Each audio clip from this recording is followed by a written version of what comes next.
रे दौड़ा के बाजार में मारबो गोली तोर कपार में रंगदारी जे करम भी बिहार में गड़ देबो गंगा जी किनार में।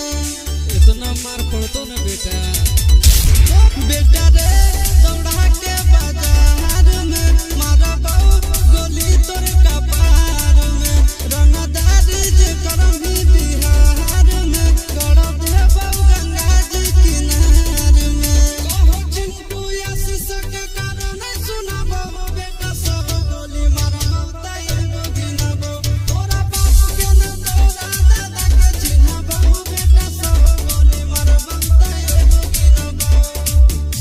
मारत पिछुआरा लाल कर दे बेटा ध्यान से बाप इधर है।